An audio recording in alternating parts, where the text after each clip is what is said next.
Now, you would come get that money before I got up here. I've been to Rotary clubs before, so I knew it wasn't really for me, but that was a very strategic grab there, John. John, thank you very much, and more formally, Regent Frobenius and Regent Johnson, thank you so much for being here. I have 12 bosses at the university, one boss at home, and one of them and two of those are here with us, and I'm very glad. Karen, oh, you moved from behind the pillar. She said, I'll sit behind the pillar because I've seen you before. I see my wife, which is a nice thing. This is club number 2131, is that right? That's a good question. Good question. Yeah. Historians know. I was in Duluth, club number 25, and the home of Rotary International. That is the first place they claim. There may be 3 other places that claim that brought International into Rotary. It's a great organization. I'm very pleased to be with you, and I know the significant work you do in scholarship and community service. And John drove me by the Lake George Park, which was renovated and renewed, large part due to your efforts, which is really tremendous. Somebody mentioned football, and so while I am the administrative head of the Twin Cities campus, I am the president of the University of Minnesota system. So I really have split views on this. We did have this little husky bulldog confrontation down here on Saturday, but we also had an Iowa Gopher game, and that's a photograph of Floyd of Rosedale, the pig that we won again against Iowa, 22-21. Incredibly exciting game. Those of you who were there or saw it. Longest 2 minutes and 48 seconds of my life after we gave the ball back to them, but they did win. Terrific win for the players and for the coaches. So I'm pretty pleased with them, and we'll keep working on the Bulldogs. It's been a busy day for me. It's a great opportunity for me to get out of the Twin Cities and learn more about the role the university plays in Greater Minnesota and the important role that it plays in St. Cloud. So I've had a chance today to talk to Chamber of Commerce members this morning, visited our extension staff, had the opportunity to talk to the St. Cloud Times editorial board later on. Thank you for that. Central Care leadership, and then an alumni group in the afternoon. And my visit so far really just amplifies the impressions that I've had from other visits across Minnesota. That is that people have warm feelings for the university. They want us to succeed. They want us to do great things. And when they're mad at the university, they're mad usually in the sense of being disappointed in something they loved, did something they didn't like. And so that's, if you're going to be mad at somebody, that's one that has at least a path to redemption in front of it. So it really has been a good time for me. This is the start of my 5th month as university president, which is amazing to me. In some senses it feels like 5 minutes, and in other senses it feels like 5 years. But I am incredibly excited to have this opportunity. I'm grateful to the Regents for giving me a chance to come back to a place that means an incredible amount to me. I did my graduate work here, and it's really just been a thrill. If there is one thing I've learned in those months, though, is that we don't do a very good job of telling our story. We don't do a very good job of talking about the great things the University of Minnesota does, and we don't talk about how we affect the lives and careers of so many people in the state of Minnesota. I was pleased to see the long line of dollar givers who came up to the podium, and you can see in St. Cloud a strong connection and a strong history of connection to St. Cloud. On the younger front, I'm told that 4 of the top 10 graduates from St. Cloud Tech and 3 of the top 10 from Apollo last year went to the U. These included 5 students who scored 31 or higher on the ACT. Now, you can only get a 36, so a 31 is a really good score, and those people are at the U. We have nearly 3,200 alums in the area, and they've been awarded nearly 4,000 degrees. We have nearly 900 St. Cloud students currently in the university system, and I'm told that about a quarter of the physicians at St. Cloud Hospital are trained at the University of Minnesota. We have a 3-year residency in family practice that's long-standing and successful, and our extension office in St. Cloud partners with many organizations to aid in business retention, after-school programs to underserved communities, and to military families, to name a few of the things that we do.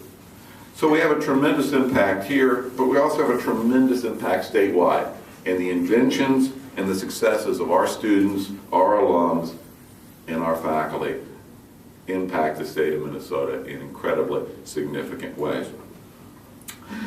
I spoke last week at the Governor's Job Summit in St. Paul, and I told about 700 of the state's leading business leaders, labor, government, nonprofit leaders about our increased graduation rates, the excellence of our incoming freshman class, the power of the state's only research university, and the engagement with communities from Crookston to Rochester and from Duluth to Morris. I told them that we deliver jobs. I told them the university awards 90% of all the science, technology, engineering, and math PhDs in the state, 85% of the MD degrees, and 100% of the dentistry, pharmacy, and veterinary medicine degrees. I also told them that we cannot continue to disinvest in public higher education, either at the U or with our friends in the MNSCU system. I told them, as the world gets flatter, it is more and more essential that the University of Minnesota's stature and impact grows. Afterwards, an influential person, not to be named, told one of our staff that they enjoyed my speech, but they said something like, "Boy, he was pretty forceful. That wasn't exactly Minnesota nice.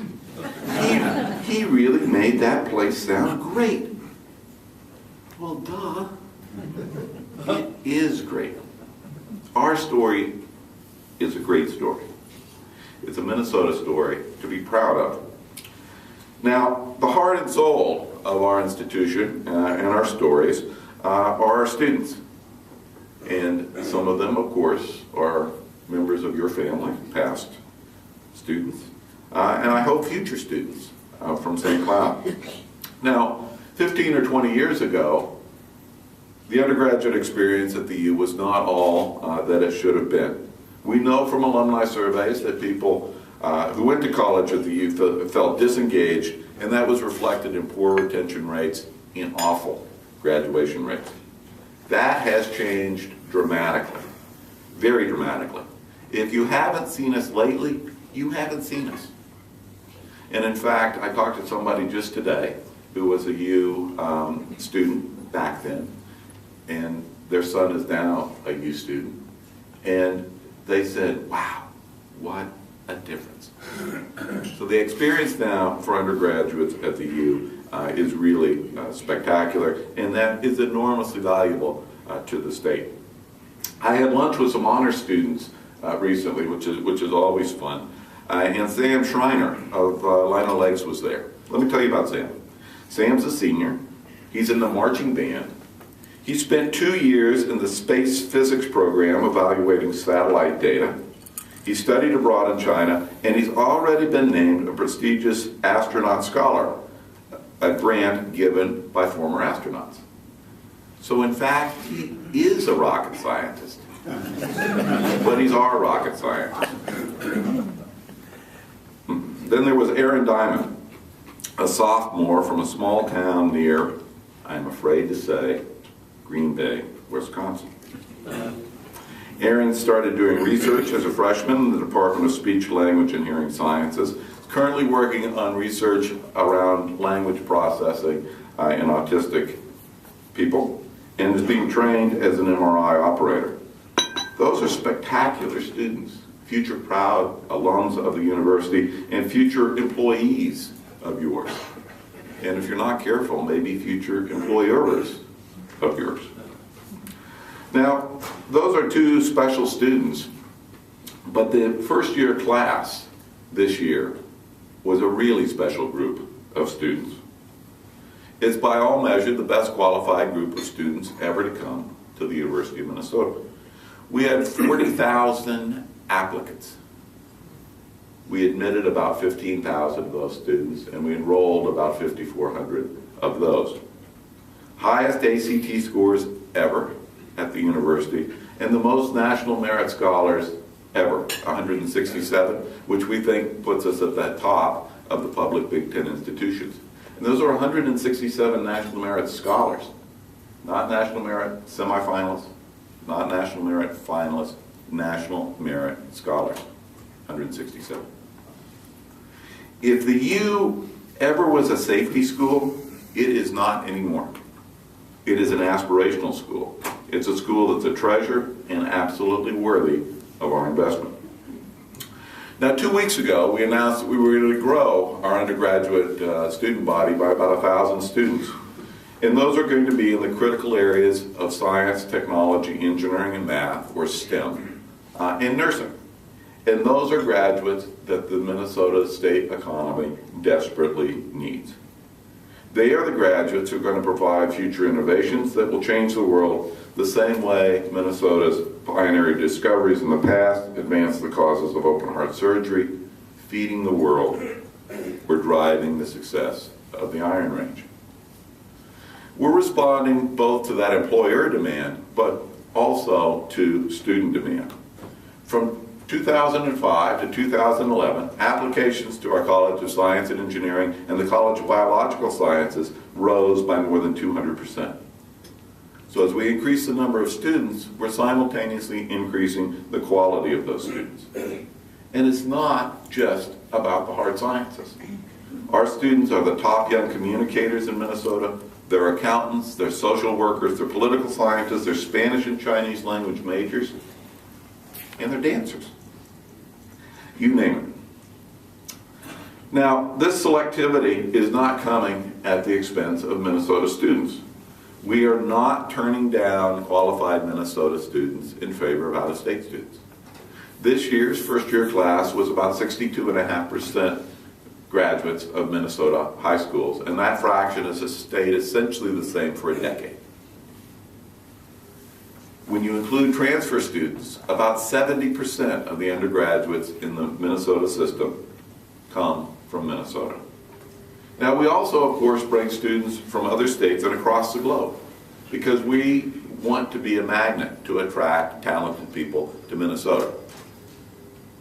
Talented people come to a place where there's creativity, where there's a chance to innovate, where there's economic vitality, and a wonderful place to live. They typically don't come to Minnesota for the weather. They come to Minnesota because Minnesota offers a great place to build a life. Let me spend just a few minutes talking about the central mission of the university. The University of Minnesota is the state's only research university. Now, a question is, why should you care? What is a research university? Why should you have one? If you have one, why should it be good? And if it's a good one, why should you keep investing in it to make it even better? So you need an elevator speech, and it's a tough elevator speech to come up with. Part of the answer is simply because the university's campuses are homes to the inventions and the innovations that make Minnesota work. They contribute to the success of the state's 20 Fortune 500 companies, to the hundreds of startups and the thousands of small businesses that drive the economy of the state of Minnesota. Now, we complement the mission of MnSCU. I was talking to the president of St. Cloud State this morning, and he described it better than I could. He said, neither of us are the second train on the track. We are trains on two separate tracks. Our mission at the U, research, a land grant mission, and an important educational component. The MnSCU mission, workforce development, and putting Minnesota back to work. Complementary missions. At the U, I attended last week the Minnesota Medical Foundation's Discovery Dinner, and the inventions there coming down the path for heart care are simply amazing. We have scientists who are certain that they can eliminate heart disease in our lifetime, and that research is happening on our Twin Cities campus, and heart disease is the leading killer of Americans. I'd like to say that we not only create knowledge at the U, but we create future and we create jobs. Now, last year, that research enterprise wasn't funded by Minnesota state tax dollars. That research enterprise was funded by about $800 million of sponsored research that was awarded to faculty at the University of Minnesota.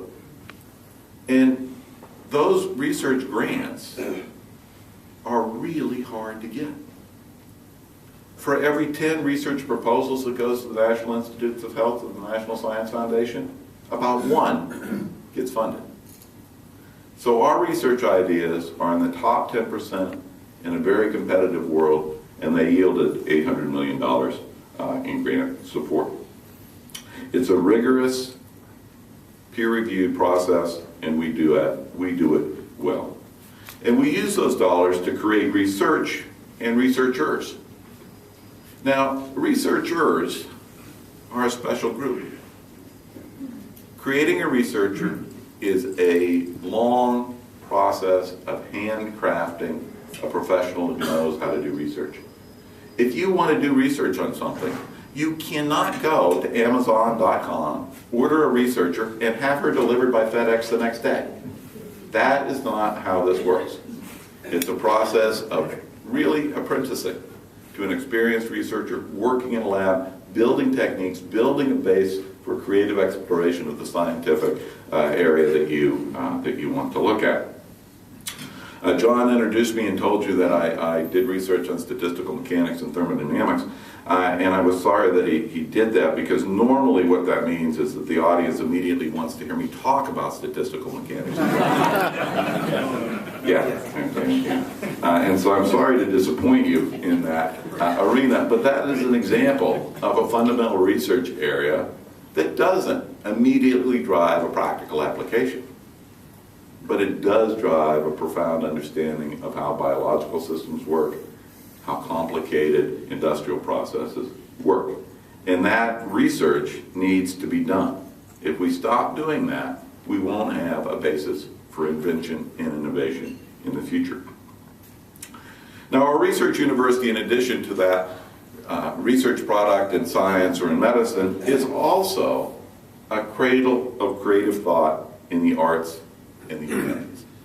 It's a place where people come to learn music, where people come to learn new ways of knowing themselves, new ways of expressing themselves, and new ways of guiding the interaction with other cultures and other kinds of knowing. That makes the university this cradle, this magnet for intellectual, scientific, and entrepreneurial work. So from the pacemaker to the black box, from Honeycrisp apples to taconite, the university's history of discovery is rich and profound. Great scholars and innovators attract great graduate students. Great graduate students help teach, and they become the scientists and problem solvers for Minnesota and the nation. Now, can I guarantee you that another breakthrough, another pacemaker, or another new soybean strain will be developed at the University of Minnesota? No, I can't guarantee you that. But I can guarantee you this: if we don't invest, and if we don't attract and retain the best scientists, if we don't recruit and support the best young scholars, we absolutely will not discover new things. The advances that we enjoy today are the fruit of investments that our parents and our grandparents made in the educational system of the state of Minnesota. And if we don't make those investments, our sons and daughters and our grandsons and granddaughters will not have the quality of life that they deserve. So let me begin to conclude. You did say I had an hour and a half, Jim. With a few key principles of our goals. for my next chapter at the University of Minnesota. First is excellence. I will demand excellence in everything that we do. We deserve to be in the top tier of U.S. public research institutions. We deserve to be in a conversation with Michigan and Berkeley, with Virginia and UCLA about the best research universities in the United States. In many ways we are. In many ways we have the burden of Minnesota Nice, the burden of not telling our story very well. But we are going to focus on being excellent. We're going to focus on world-class, excellent programs. The second component is access. Even as we work to attract the most academically exceptional students, like Sam and Aaron, we have to maintain access to qualified Minnesota students regardless of their economic conditions. We must work to maintain tuition at as affordable level as possible. Third component is diversity. Our commitment to access must also promote diversity amongst our student body. We especially need to work with our colleagues in K-12 education to ensure that students are prepared to succeed at the university. We also have to work with our K-12 colleagues to close the alarming achievement gap between white students and students of color and students from economically disadvantaged backgrounds. That gap in Minnesota, by many measures, is only worse in Wisconsin and Michigan. We are, by many measures, the 48th largest achievement gap in the country. Fourth, of course, is research, a key part of our land-grant mission. Our investments in research must drive a high rate of return. Now, Governor Dayton spoke at my inauguration a week or a month ago. I still can't actually say my inauguration in a sentence without kind of shaking my head. You don't really plan for that when you graduate from Alamogordo High School in Alamogordo, New Mexico. He tossed out a remarkable fact. He said that the University of Minnesota's annual economic impact on the state of Minnesota is equal to the combined impact of all 8 research universities in the Boston area. And you can name some of those. So I'm sitting there while he says this, and I said to myself, well, Governor, that sounds great. That can't be true. So we checked. Excuse me. And in fact, according to a 2003 study done by a Boston consulting firm, Hometown Team, the economic impact of those schools was about $7 billion annually. Last year, our impact was $8.6 billion. Pretty impressive number. Our one research university has a larger impact than those famous 8. He also, the governor, also put that statistic into perspective by saying that his father told him, if you have all your eggs in one basket, you better take pretty good care of that basket. And I think we all need to take a little bit better care of our basket, our University of Minnesota basket. Over the past year, we spun off 17 startup companies from our tech transfer operation in campus. That tech transfer operation is much more vigorous than it was, and is another way we deliver companies and we deliver jobs. But when I first came to the University of Minnesota in 1978, the state of Minnesota provided 43% of our operating budget, 43%. This year, it's 18%. So as hard as we work to restore state funding, we also must work equally hard on the operational efficiency of what we do. I talked to you about the excellence of the academic programs that we have to revisit. We also have to be excellent in what we do operationally. Our HR, payroll, finance, facilities have to operate at the standard of the best for-profit companies in the world, and we will do that. And that operational efficiency will drive cost savings, which will go into the academic programs where it belongs. Another key principle and effort will be on philanthropy. I've been meeting with business leaders and potential donors and others to talk about increased financial support for the university. But philanthropy, private giving, cannot and should not replace the base of public funding that defines the University of Minnesota.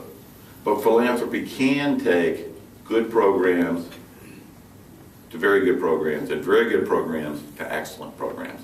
And that is the role of philanthropy, and that is the role that it will play as we drive programs to excellence, and also as we develop scholarship aid to improve access. Finally, advocacy is another part of what I will do and what I will ask you to do. I'm busy sharing the U's incredible story and trying to rally our supporters and our alumni across the state. It is critical that the state of Minnesota does not step back from its obligation to support the University of Minnesota for the reasons that I have told you this afternoon. The future of the state and the future of its educated population depends on us, depends on our ability to invest and our ability to deliver value on that investment. So I would ask you to tell your thought leaders, your neighbors, your friends of the value of the University of Minnesota, the value of an educated population to its future, and the need to continue to invest and grow so that the graduates of the University of Minnesota going forward can come back to communities like St. Cloud and deliver on the promise of that education. Thank you for having me here today. I'd be delighted to answer questions or comments that you might have. Thank you.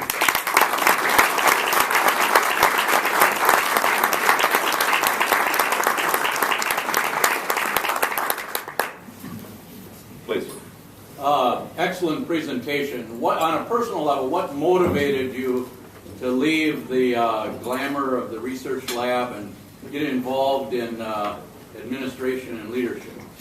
That's a good question. I have had the great fortune to meet a variety of wonderful people in my career.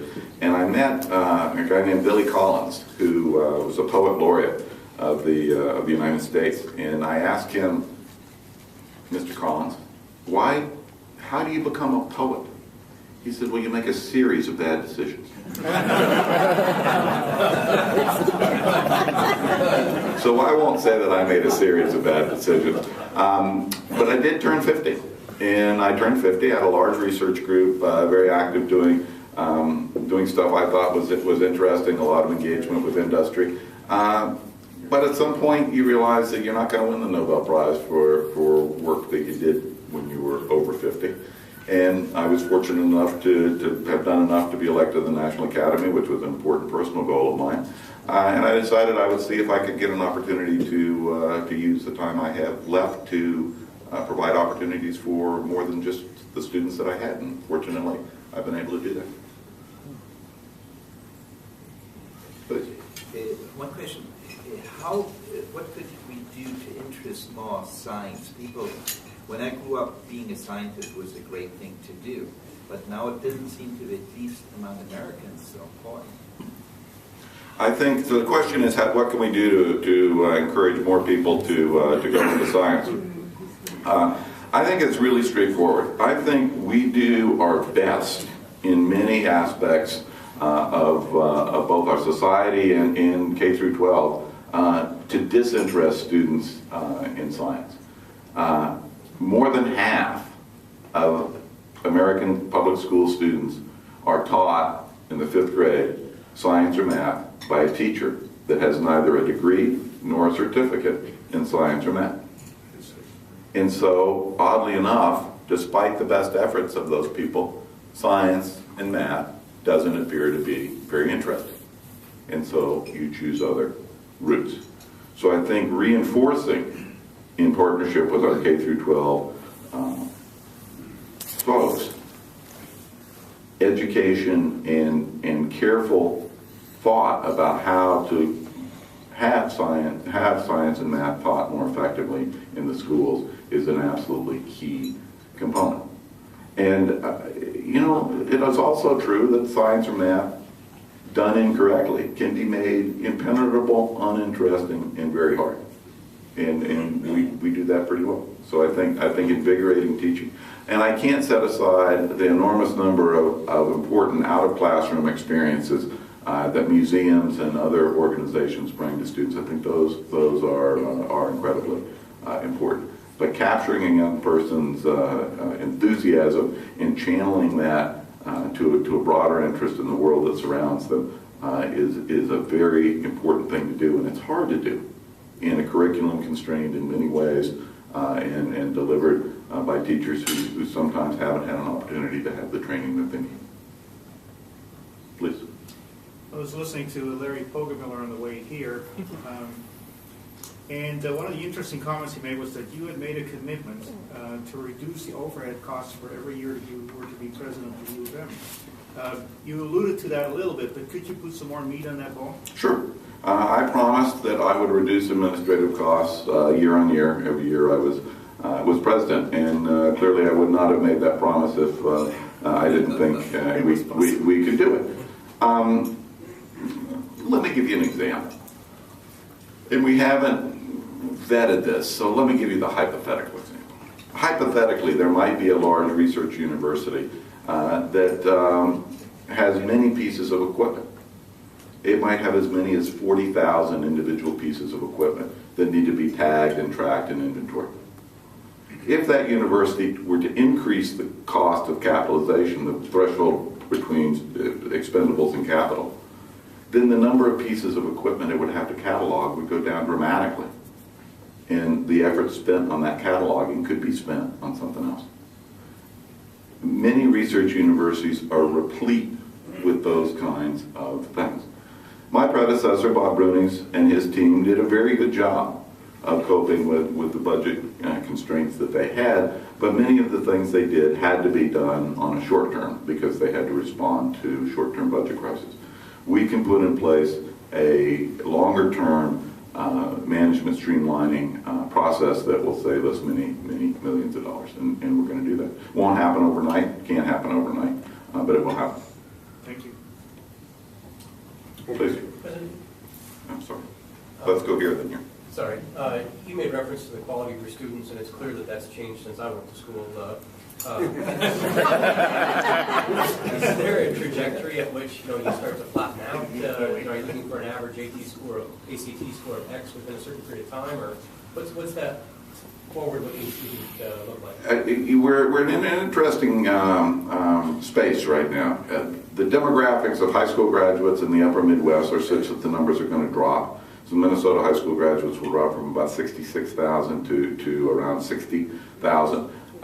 So we're going to move outside of that geographical base. We'll probably reduce the number of students we take from Wisconsin, which is the single largest source, and look more nationally, particularly in the Midwest and West Coast for students of achievement. But I don't want the fraction of Minnesota students to drop below about 60 to 64%. Having said that, we are a net exporter of college students, and there are good students that we need to continue to recruit and retain in the state of Minnesota. Because if a person leaves Minnesota for college, that state that's eager to recruit them is thinking exactly the same thing I'm thinking when we recruit people to come to Minnesota.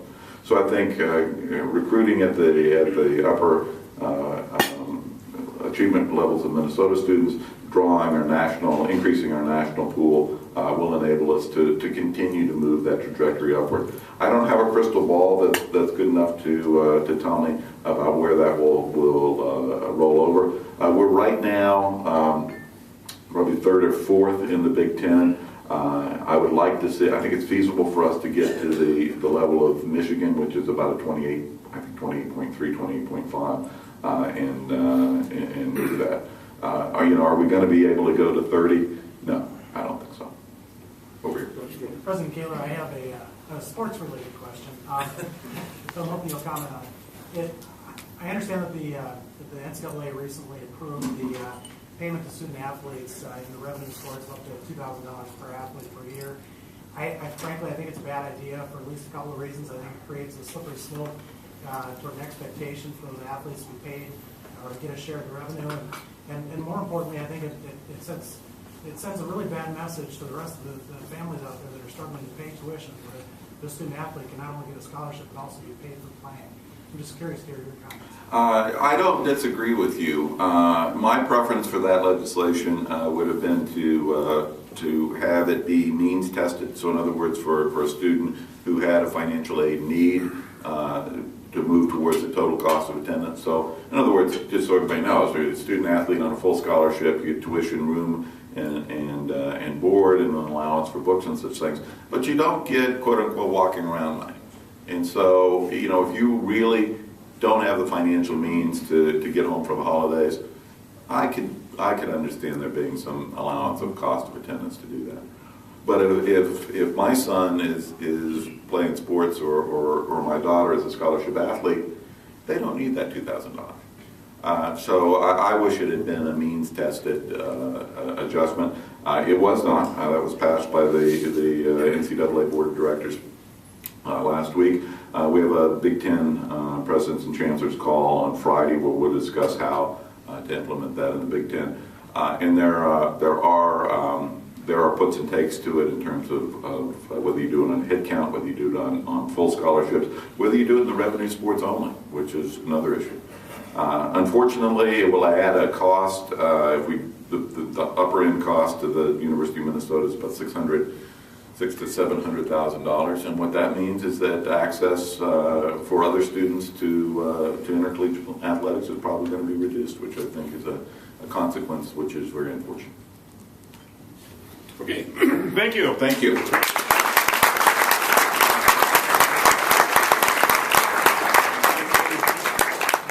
I suppose we should put this back for him in appreciation of his request for philanthropy, but we'll see. Says the director of plan giving for St. John's. Oh, well, I do have a master's degree from you also. Anyway, I want to say thank you to all our visiting guests and the visiting Rotarians from Captain Brainerd and the Granite folks and Sartell, and thank you all, and the Chamber folks who are here. John Bodette, what are we doing next week? Next week we have the state demographer Tom Glaspie in, and then we have the Alzheimer's Association after that, the Can-Am Games the week after that, and then the future of the St. Cloud Airport will be discussed on the 29th, so plenty of fun things coming up. And no jokes about forgetfulness. That's right, I'm watching you all. No jokes. Here we go. All right. Other than that, any other business for the good? Remember, Bill Maney is going to be taking attendance. When, Bill, now? Thursday, 5 o'clock. 5 o'clock Thursday. Thursday, 5 o'clock. That'll be 5 o'clock somewhere. Otherwise, thank you all. Have a great day.